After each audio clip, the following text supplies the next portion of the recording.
Welcome to this video where I'm going to demonstrate our post-hoc visual analytics framework that is currently implemented in ParaView. First of all, we did not add any code to the ParaView source.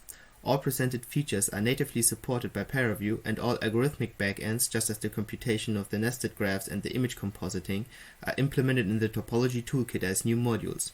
Thus, the interface can be freely configured by the user by generating data flow pipelines that pass parameters downstream. For example, the set of levels that are used to generate the nested graph and retrieve images from the database. This current configuration consists of three windows: the nested tracking graph, the merge tree of the current time step, and the cinema view, in this case showing the current time step from 6 different perspectives. Let's focus first on the core element of the interface, the nested tracking graph. Using the GoNTG algorithm, we can efficiently compute NTGs based on merge trees and meta edges. The simple pipeline subset here on the left side actually shows all algorithms that are involved. After the NTG was computed for a set of levels, we are able to filter the nested tracking graph before we apply the layout to produce smoother layouts. Then we actually compute and apply the layout. And then we are able to filter the graph again, but then we will preserve the layout so that the users don't have to reorient themselves in a new layout. And finally, we represent all the edges of the graph with nonlinear Bezier patches, so we get this smooth layout. So let me demonstrate the individual steps. Here we can see that we can choose any levels we want, and we can compute the nested tracking graph iteratively. So first this level, and we can, for example, add this one, this one. And note that actually the computation of the nested tracking graph is really fast, but computing the layout and meshing the graph takes much longer, so this may be a future venue for improving the performance. Then after we computed the nested tracking graph, we can, for example, threshold before we apply the layout. So let's do this here with just removing some low persistence features. Yep, so we get a much smoother graph. And then if we don't want that the user is confused by always having a layout update, we can also filter after the layout is computed. So let's do here more aggressive filtering. So we preserve some of those features, and then we can follow the individual tracks. And if the graph would be too complex, we could even reduce the number of nonlinear subdivisions. Let me just look for that option here. Yep. So here we can control how smooth the rendering will be. And let me stress again that we didn't implement this smoothing and everything. This is already freely available in ParaView. So we just made use of those underlying features. Okay, so let's get back to the post-hoc exploration interface. Currently, the interface is in overview mode, so we do not focus on a specific level, but the vertical white line in the nested tracking graph indicates the current time step, and the horizontal lines in the merge tree indicate the levels of the nested tracking graph. So when I update the levels of the nested tracking graph, these lines will change position. Some small implementation detail here: we pass a parameter along the pipeline that will later be our focus level, so this explains this expression right here. But I can, for example, update here this intermediate level, which will update the nested tracking graph, and I will also see that the line update here changed, the line position changed. And as explained in the paper, each individual edge cut here represents an individual super level set component that exists for that level. So the merge tree can actually help to find interesting or important levels that should be used to compute the nested tracking graph. So let's go into focus mode and explore the highest level. The other layers are now grayed out, but they still provide context. And colors now indicate individual components that are tracked over time, and these colors are consistent across all views.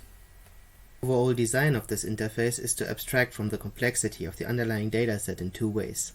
First, no matter how complex the original 3D scene was, now the interface just has to compose images, which only depends on the number of images and their pixels, so it doesn't matter if there are millions of visible features or just 2. Secondly, the interface utilizes the nesting hierarchy of the features to group them in a level of detail approach.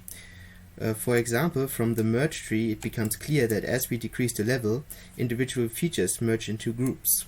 So instead of rendering each individual branch, we actually render branch bundles that are represented by their most persistent branch. And we can control the number of visible branch bundles through the pipeline. So for example, here, let me increase the branch bundling. So right now we don't use any branch bundling, but if I increase this to here, for example, this persistence threshold, we see that we collapse basically all the branches that are now not really filtered but only hidden onto their most persistent branches. And it's important to note that this looks like it's topological simplification, but like I said, we don't actually remove features, we just put them into groups.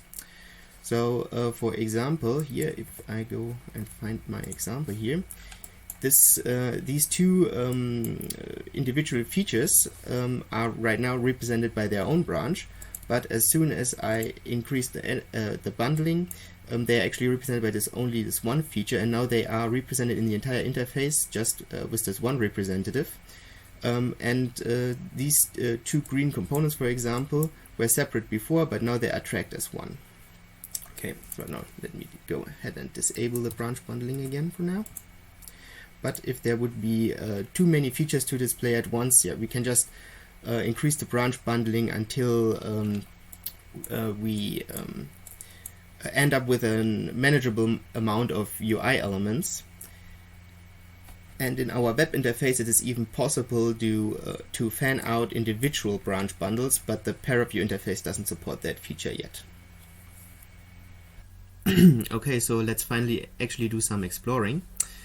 So for example, here we can simply go through time, and each time I request a time update, it will fetch the images from the database, compute the shading, takes the merge tree, computes the layout, and so on.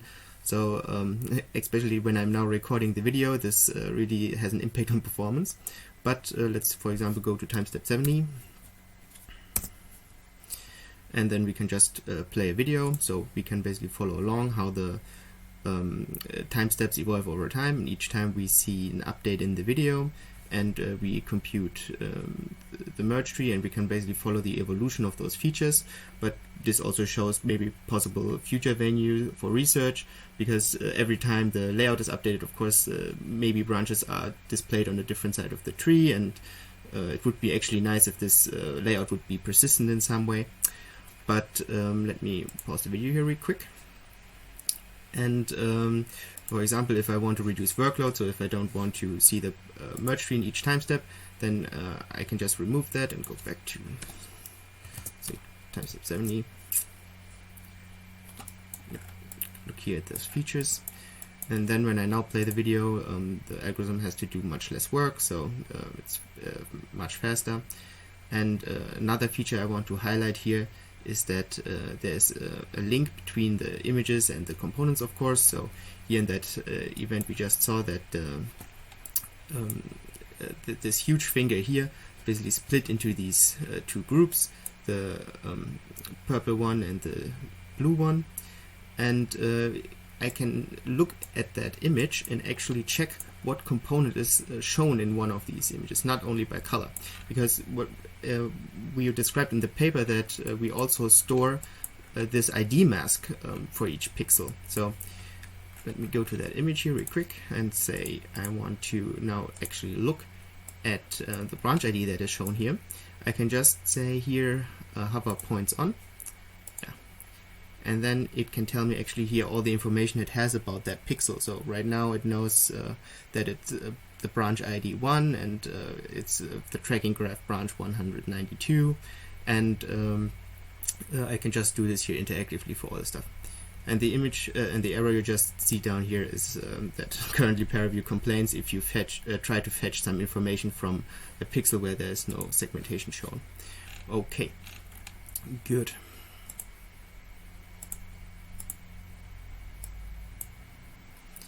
And maybe to highlight a little bit how this rendering here is done, you can also control pretty much how this shading is done.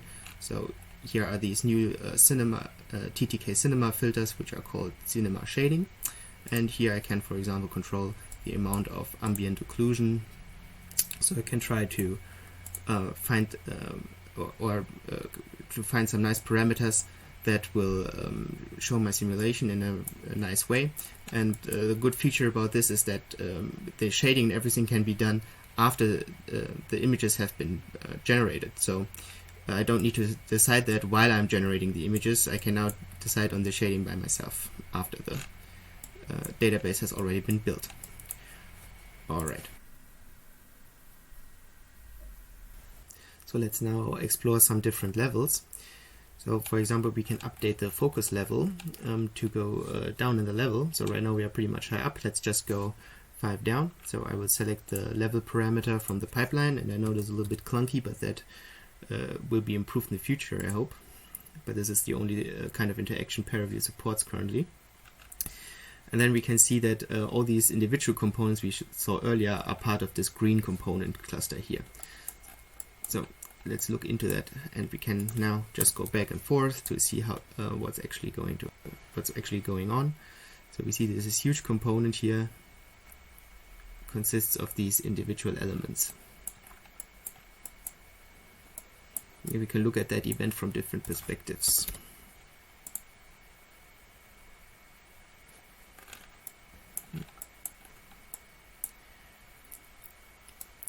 And we can follow the evolution of this huge component over time.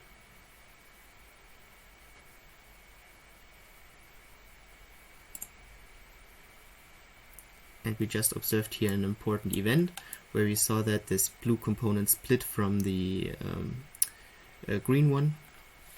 So we can just go back here a little bit. We can observe that event from different perspectives. And if we want to get rid of some noise, so for example there are currently a lot of non-persistent features, so we can go to the threshold criterion as explained, demonstrated earlier, and I can remove, for example, a lot of pairs that are not relevant. So this will drastically simplify the view on our tracking graph. And we just saw that we still want to capture this blue component, so we can explore which level will yield that. And the nice thing to note here is that components that are now not relevant anymore might not be able to be toggled off in the view, because like we only have depth information from this perspective, so it's not possible to completely remove that feature because we don't know what's behind it. But still we can color it at least gray, so we know it's currently not in the focus. All right. So this concludes this presentation. Thanks for watching.